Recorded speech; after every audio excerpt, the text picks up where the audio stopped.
Alrighty. How we looking? Yeah, a little high.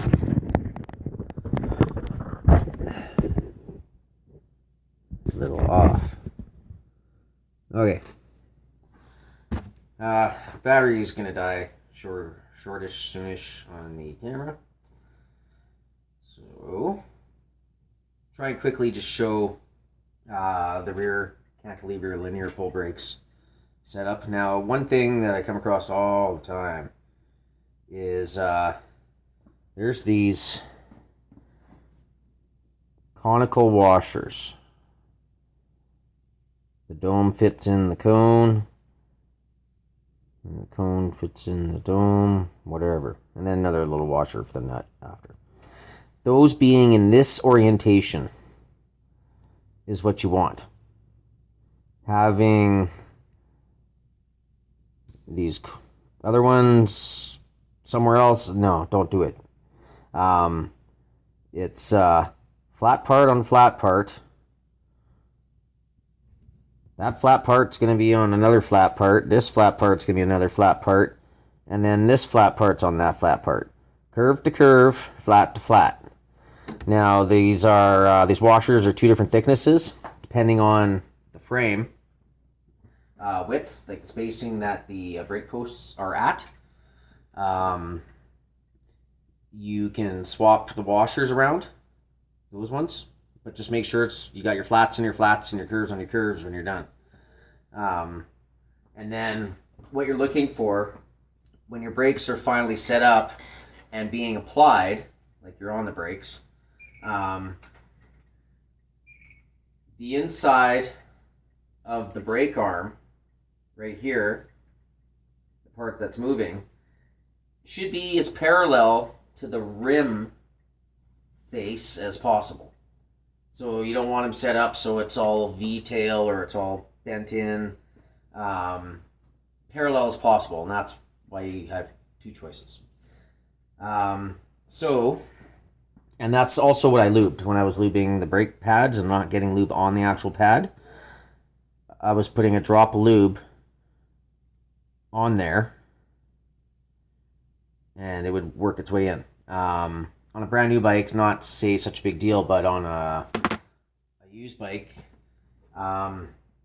these things can seat in, and dirt gets in there, whatever. But they like to tighten back down where they got tightened the first time if they were over tightened. Some lube can help that. So, what are these ones? 5 mil. Yeah. Okay, so 5 mil in there.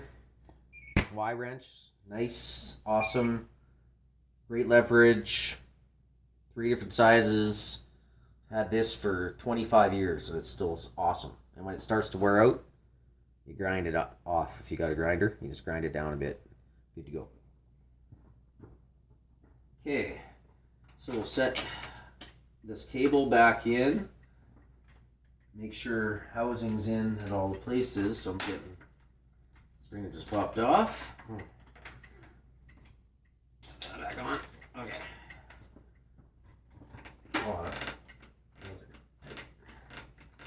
Let's get that squeeze. A little pre-stretch on the cable. We're gonna be stretching the cables later. Jeepers. I'm gonna have to stretch the cable now. So it's way too tight as it sits right now. We want to stretch the cables as much as possible when they're brand new. There's less adjustments and greater riding pleasure later because of that.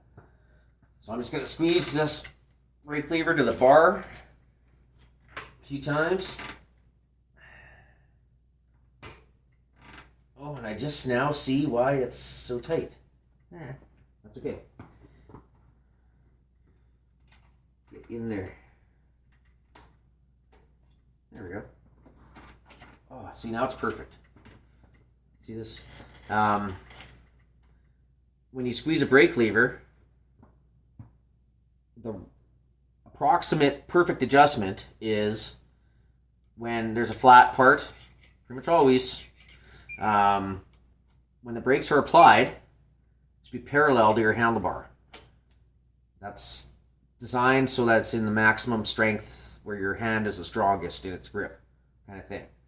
If they're too tight out here, it's all fingers.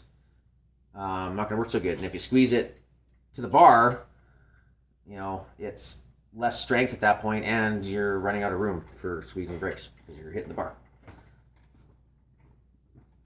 Anyway. Okay, loosen this off. Now, let's move it around a bit because it might have tried making a seat. I can see how it's denting in there, so it's going to want to go back to that spot. Kind of use your thumb and push the brake lever into the bar or into the rim, the pad, so that you can get yourself square to the pad, flat, perfectly flat, all the way. No tilty, uppy, downy, or lefty, righty, or forwardy, backy. When the brakes are applied, make sure you're clearing the gap at the top of the rim. Make sure you're not hanging off the bottom. Okay, that's good. Now I don't have it too tight. I'm able to just kind of wiggle it a bit. Now I'm going to stick my hand in here and hold that, even my thumb, and I'm just going to tighten it a bit more. That's enough. And now we're going to do what we call toe in. We want the front of the pad to touch the rim before the back of the pad, because since the wheel's going that way, there's going to be some flex, and it's going to pull that pad flat at the back. Maximum friction, least amount of vibration. Vibration on brakes typically is a squeal. When you have brake squeal, it's because there's vibration and resonance. Probably the reason why they have a disc brake on the front here, because if they had linear flow brakes, these forks would act like a guitar and just.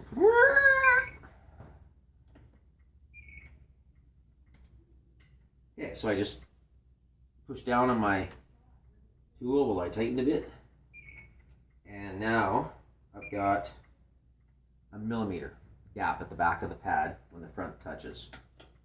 Good.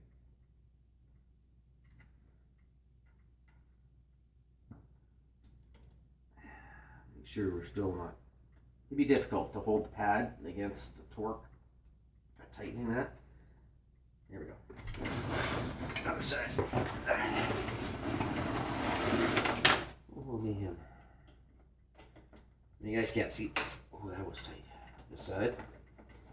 Good. Flat. Center. Slightly tight. Toe. Tight. Check.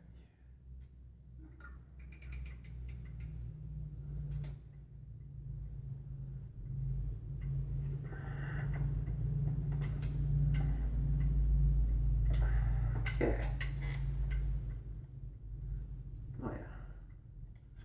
All right, now the last thing I'll do. I'm just gonna check, push on both of them. Just take a look at your brake pads, see if these posts through the pad to the rim are like, you know, good, close enough, not all over the place. Because you'd like those to be straight into each other. All right, that's that. Now there are balance adjustments. When I squeeze the brake lever, that side's moving way more than this side, so that side has more spring tension. So right off the side here are screws on each side. That push, you screw them in, goes directly onto the spring end. I've got one, but I'm not going over there yet to show you. And then you balance so that when you pull the lever, they both move identically. And there's equal gap on either side of the rim. So I'm going to tighten this side, get more tension.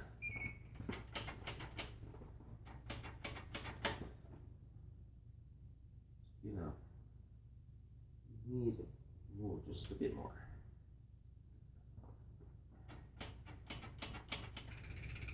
Spin your wheel because it's going to have some wobble in it, quite possibly. And you don't want to set them up to one part of the bent part or be messed up for the rest of the rim.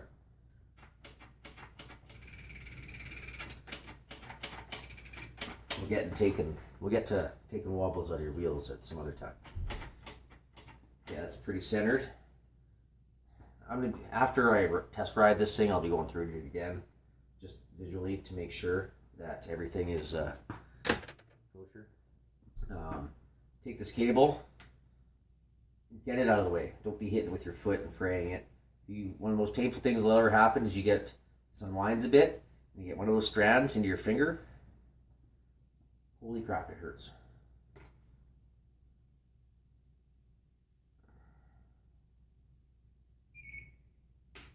And they also shouldn't be like crazy long. Like I'm tempted to trim that, but not for the inch I'm going to be cutting off. Okay, good enough.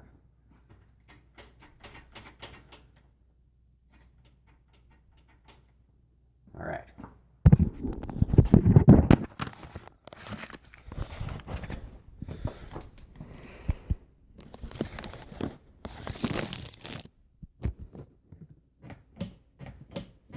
Not bad.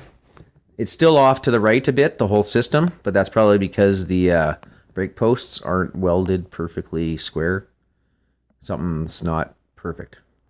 Quite common. Been quite expensive bikes that have not been perfect as well, so that's pretty good. Okay, that does it. We'll let the camera charge and get back to you later.